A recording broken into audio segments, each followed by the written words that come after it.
আওয়ামী লীগ এরকম এত টুকরা হয়ে যাবে, সে জাতীয় পার্টির মতো একটা আঞ্চলিক দলে পরিণত হবে। ওই গোপালগঞ্জ, ফরিদপুর, শরীয়তপুর, মাদারীপুর মিলে ৭১কে আওয়ামী মুক্ত করতে হবে, ৭১-এর বয়ানকে দিল্লি এবং কলকাতা মুক্ত করতে হবে। কলকাতায় দলীয় কার্যালয় খুলেছে আওয়ামী লীগ, এবার একটা খবর বেরিয়েছে, এটা নিয়ে অনেক কার্যক্রম আমরা দেখছি।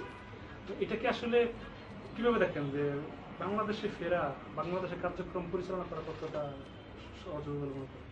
আওয়ামী লীগ মনে করতেছে ৭১-এর মতো করে, ৭৫-এর মতো করে ভারতে গিয়ে অসংগঠিত হয়ে আবার ফিরে আসার একটা বাস্তবতা তৈরি হতে পারে।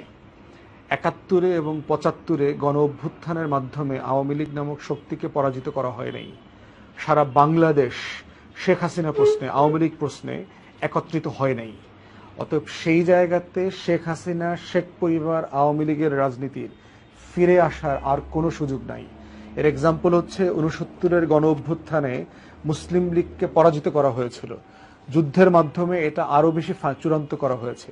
সেই মুসলিম লীগ বাংলাদেশের রাজনীতিতে মূলধারায় আর কোনোদিন আসতে পারে নাই। এরশাদ বিরোধী আন্দোলনে ৮৯-৯০-তে গিয়ে জাতীয় পার্টিকে পরাজিত করেছে সবাই। সেই এরশাদ বাংলাদেশের মূলধারা রাজনীতিতে আর কোনোদিন আসতে পারে নাই, জাতীয় পার্টি আসতে পারে নাই। ৭৫ পরবর্তী বাস্তবতায় দেখেন আওয়ামী লীগ ভেঙে ৪ টুকরা হয়ে গেছে, এবং জাতীয় পার্টি দেখেন ৯০ পরবর্তী বাস্তবতায় পিজার মতো